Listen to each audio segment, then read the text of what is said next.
জামাত ইসলামী আসলে ইসলামী আদর্শের ভিত্তিতে নারীদের যে অধিকার সেটা বর্তমান প্রিভেল যে অধিকার যেটা এনজয় করছে তার চেয়ে বহু গুণ বেশি।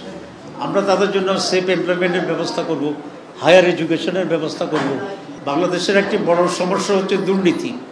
সুতরাং জামাত ইসলামী আসলে দুর্নীতিকেই আমরা প্রথম টার্গেট করব, শেষ করব। হ্যাঁ, আমরা তো মনে করি নতুন বাংলাদেশ হবে যদি আমরা ক্ষমতায় যেতে পারি। কারণ হচ্ছে বাংলাদেশের একটি বড় সমস্যা হচ্ছে দুর্নীতি। সুতরাং জামাত ইসলামী আসলে দুর্নীতিকেই আমরা প্রথম টার্গেট করব, শেষ করব। দেশে যদি দুর্নীতি না থাকে এটা একটা নতুন বাংলাদেশ হবে।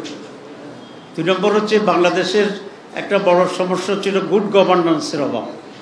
জামাত ক্ষমতা আসলে গুড গভর্নেন্স এস্টাবলিশ করবে, সুতরাং এটা একটা নতুন বাংলাদেশ হবে।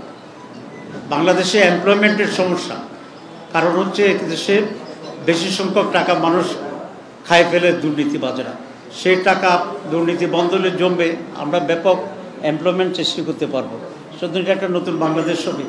আমরা সেখানে নারীদের আজকের যে অধিকারের কথা বলে নারীরা যেটা ভোগ করছে, জামাত ইসলামী আসলে ইসলামী আদর্শের ভিত্তিতে নারীদের যে অধিকার সেটা বর্তমান প্রিভেল যে অধিকার যেটা এনজয় করছে তার চেয়ে বহু গুণ বেশি।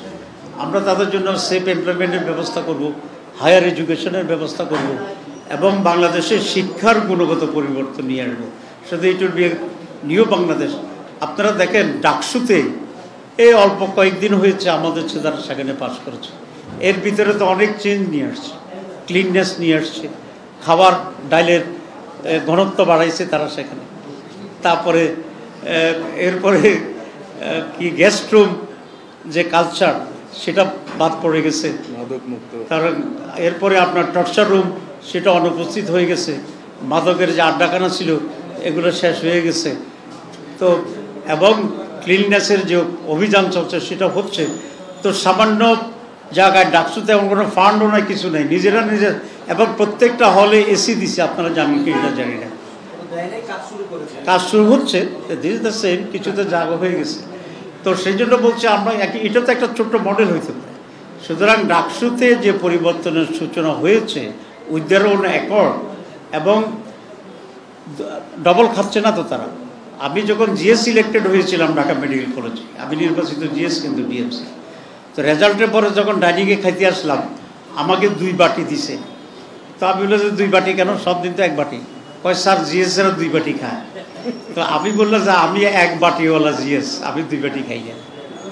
তো এগুলা তো বন্ধ হচ্ছে। তো সুতরাং it's an example, it's a model, it's a indication, it's a sunrise, it's a new morning. তো সুতরাং জামাত ক্ষমতায় আসলে ইনশাআল্লাহ নতুন বাংলাদেশ হবে। আমরা জনগণকে চাই এই সুযোগটা দেওয়ার জন্য। সবাইকে ধন্যবাদ।